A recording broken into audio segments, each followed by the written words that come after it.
Iran ಮತ್ತು Israel ಮಧ್ಯೆ ನಡೀತಾ ಇರುವಂಥ ಯುದ್ಧ ಈಗ ಬೇರೆ ಬೇರೆ ಸ್ವರೂಪಗಳನ್ನು ಪಡ್ಕೊಳ್ತಾ ಇದೆ. ಈ ಹಂತದಲ್ಲಿ ಏನಾಗ್ತಿದೆ ಅಂತ ನಾವು ನೋಡಿದರೆ, ಇರಾನ್ನ ಮೇಲೆ ಅಮೆರಿಕ ಮತ್ತು ಇಸ್ರೇಲ್ ನಿರಂತರವಾಗಿ ದಾಳಿ ಮಾಡ್ತಾ ಇದೆ. ಇರಾನಿಗೆ ಸೆಲ್ಫ್ ಡಿಫೆನ್ಸ್ ಆಗ್ತಿಲ್ಲ ಆದರೂ ಕೂಡ ಪ್ರತೀಕಾರದ ದಾಳಿಯನ್ನು ಇರಾನು ಮಾಡ್ತಾ ಇದೆ. ತನ್ನನ್ನು ತಾನು ರಕ್ಷಿಸಿಕೊಳ್ಳೋದಕ್ಕೆ ಇರಾನಿಗೆ ಕಷ್ಟವಾಗ್ತಿದೆ. ಅಮೆರಿಕದ 5ನೇ ತಲೆಮಾರಿನ ಯುದ್ಧ ವಿಮಾನಗಳು, ಇಸ್ರೇಲ್ನ 5ನೇ ತಲೆಮಾರಿನ ಯುದ್ಧ ವಿಮಾನಗಳು ಬೇಕಾದ ಹಾಗೆ ಬಾಂಬ್ ಮಳೆಯನ್ನು ಸುರಿಸ್ತಾ ಇದೆ ಟೆಹರಾನ್ನ ಮೇಲೆ, ಇರಾನ್ನ ಬೇರೆ ಬೇರೆ ನಗರಗಳ ಮೇಲೆ. ಆದರೆ ಇರಾನ್ ಸುಮ್ಮನೆ ಕೂತಿಲ್ಲ, ಪ್ರತಿದಾಳಿಯನ್ನು ಮಾಡ್ತಾ ಇದೆ. ದೊಡ್ಡ ಮಟ್ಟದ ತೀವ್ರತೆ, ದೊಡ್ಡ ಮಟ್ಟದ ಪರಿಣಾಮ ಇದು ಸೃಷ್ಟಿಸದೇ ಇದ್ರೂ ಕೂಡ, ಅಂದರೆ ದೊಡ್ಡ ಸಾವು ನೋವುಗಳು ಮಧ್ಯಪ್ರಾಚ್ಯದಲ್ಲಿ ಸೃಷ್ಟಿಯಾಗದೇ ಇದ್ರೂ ಕೂಡ ಇರಾನ್ನ ದಾಳಿಯಿಂದಾಗಿ ಇಸ್ರೇಲ್ನಲ್ಲಿ ಒಂದಿಷ್ಟು ಸಮಸ್ಯೆಗಳಾಗಿದೆ. ಅದನ್ನು ಹೊರತುಪಡಿಸಿ ಜಾಗತಿಕ ಮಟ್ಟದಲ್ಲಿ ವ್ಯಾಪಾರ ವ್ಯವಹಾರಗಳಲ್ಲಿ ಕಾರ್ಮೋಡ ಕವಿದಿರೋದು, ಪ್ರಮುಖವಾಗಿ ತೈಲ ಮಾರುಕಟ್ಟೆ. ಇನ್ನೆಷ್ಟು ದಿನ ಈ ಯುದ್ಧ ನಡೆಯುತ್ತೆ ಅನ್ನುವಂಥ ಪ್ರಶ್ನೆಯ ಮೇಲೆಯೇ ತೈಲ ಮಾರುಕಟ್ಟೆಯ ಭವಿಷ್ಯ ಅಡಗಿದೆ. ಇನ್ನೆಷ್ಟು ದಿನ ನಡೆಯುತ್ತೆ ಮಧ್ಯಪ್ರಾಚ್ಯದ ಮಹಾಯುದ್ಧ? ಯುದ್ಧ ನಿಲ್ಲದೇ ಇದ್ರೆ ಭಾರತಕ್ಕೂ ಟೆನ್ಷನ್ ಶುರುವಾಗುತ್ತೆ. ಅಲ್ಪ ಕಾಲದಲ್ಲಿ ಮುಗಿದು ಹೋದರೆ ಸಮಸ್ಯೆ ಇಲ್ಲ, ದೀರ್ಘಕಾಲ ಮುಂದುವರೆದರೆ ಸಮಸ್ಯೆ ಕಟ್ಟಿಟ್ಟ ಬುದ್ಧಿ. ಭಾರತ ಹೇಳಿಕೊಂಡಿರೋ ಪ್ರಕಾರ 45 ದಿನಕ್ಕಾಗುವಷ್ಟು ನಮ್ಮಲ್ಲಿ ಆಯಿಲ್ ರಿಸರ್ವ್ ಇದೆ, ತೈಲ ರಿಸರ್ವ್ ಇದೆ, ನಮ್ಮ ಹತ್ರ ನ್ಯಾಚುರಲ್ ಗ್ಯಾಸ್ ರಿಸರ್ವ್ ಇದೆ. ಆದರೆ ಅದರ ಆಚೆಗೂ ಕೂಡ ಯುದ್ಧ ನಡೆದರೆ ಸಮಸ್ಯೆ ಆಗಬಹುದು. ಹೊರ್ಮುಜ್ ಜಲಸಂಧಿಯನ್ನು ಮುಚ್ಚಿದೆ ಇರಾನು. 700ಕ್ಕೂ ಅಧಿಕ ತೈಲ ಹಡಗುಗಳು ಕ್ಯೂ ನಿಂತಿದ್ದಾವೆ. ಒಂದು ವೇಳೆ ಮೂವ್ ಆದರೆ ಬೆಂಕಿ ಹಚ್ತೀವಿ ಅಂತ ಇರಾನ್ನ IRGC ಬೆದರಿಕೆ ಹಾಕಿದೆ. ಭಾರತದ್ದೇ ನಾವು 30ಕ್ಕೂ ಅಧಿಕ ಹಡಗುಗಳಿದ್ದಾವೆ. ಭಾರತದ ಧ್ವಜ ಹಾಕೊಂಡಿರುವಂತ 30ಕ್ಕೂ ಅಧಿಕ ಹಡಗುಗಳು. ಒಂದು ಅಂಕಿಅಂಶದ ಪ್ರಕಾರ 10,000 ಕೋಟಿಗೂ ಅಧಿಕ ಮೌಲ್ಯದ ತೈಲ ಇದೆ, ತೈಲ ಮತ್ತು ಗ್ಯಾಸು ಇದೆ ಅನ್ನುವಂಥ ಮಾಹಿತಿ.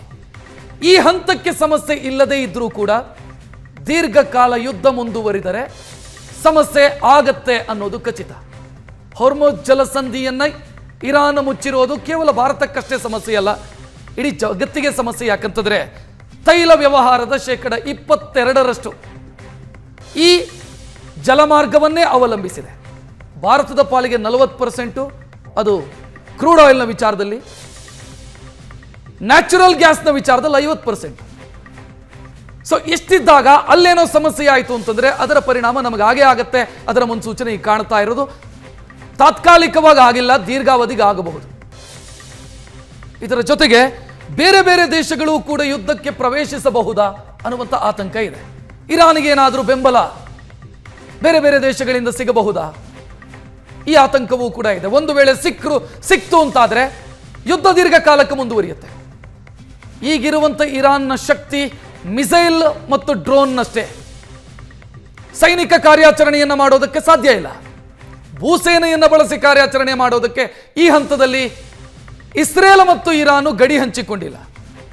ಸೊ ಈ ಎಲ್ಲ ಕಾರಣದಿಂದಾಗಿ ಇರಾನ್ ಎಷ್ಟು ದಿನ ಬಡಿದಾಡುತ್ತೆ, ಎಷ್ಟು ದಿನ ಬಡಿದಾಡುವಂಥ ಶಕ್ತಿ ಇದೆ, ಅದರ ಮೇಲೆ ಇಡೀ ಯುದ್ಧದ ಭವಿಷ್ಯ ನಿಂತಿದೆ. ಇನ್ನು ಐರೋಪ್ಯ ಒಕ್ಕೂಟಕ್ಕೂ ಕೂಡ ಈ ಸಮರದ ಭೀತಿ ವಿಸ್ತರಿಸಿದೆ. ಅಮೆರಿಕ ಇಸ್ರೇಲ್ಗೆ ಈಗ ಫ್ರಾನ್ಸು, ಜರ್ಮನಿ, ಬ್ರಿಟನ್ನು ಸಾಥ್ ಕೊಟ್ಟಿದೆ.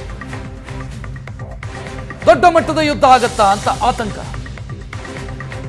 ಸಾಥ್ ಕೊಡದೇ ಇದ್ರೆ ಅಮೆರಿಕದ ಬೆದರಿಕೆ ಶುರುವಾಗಿದೆ.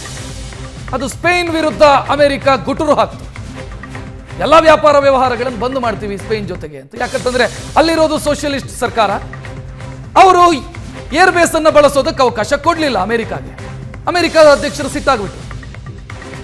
ಸ್ಪೇನು ನಮ್ಮ ಹಿತಾಸಕ್ತಿಯ ಪರವಾಗಿ ನಿಲ್ಲಿಲ್ಲ, ಸ್ಪೇನ್ ವಿರುದ್ಧ ನಾವು ಎಲ್ಲ ವ್ಯಾಪಾರ ವ್ಯವಹಾರಗಳನ್ನು ಬಂದ್ ಮಾಡ್ತೀವಿ. ಸೊ ಐರೋಪ್ಯ ರಾಷ್ಟ್ರಗಳ ಪರಿಸ್ಥಿತಿ ಹೆಂಗಾಗಿದೆ ಅಂತಂದ್ರೆ ಅಮೆರಿಕವನ್ನ ಬೆಂಬಲಿಸದೆ ವಿಧಿ ಇಲ್ಲ. ಬೆಂಬಲಿಸಿದ್ರೆ ಯುದ್ಧ ಕಂಟಿನ್ಯೂ ಆಗುತ್ತೆ, ಬೆಂಬಲಿಸದೇ ಇದ್ದರೆ ಅಮೆರಿಕ ಬೇರೆ ಬೇರೆ ರೀತಿಯ ಬೆದರಿಕೆಯನ್ನು ಹಾಕ್ತಾ ಇದೆ. ಸೊ ಎಷ್ಟು ದಿನ ಈ ಯುದ್ಧ ಮುಂದುವರಿಯುತ್ತೆ ಅನ್ನೋದರ ಮೇಲೆ ಜಾಗತಿಕ ಮಟ್ಟದಲ್ಲಿ ಪರಿಣಾಮಗಳು ಕೂಡ ನಿಂತಿದೆ.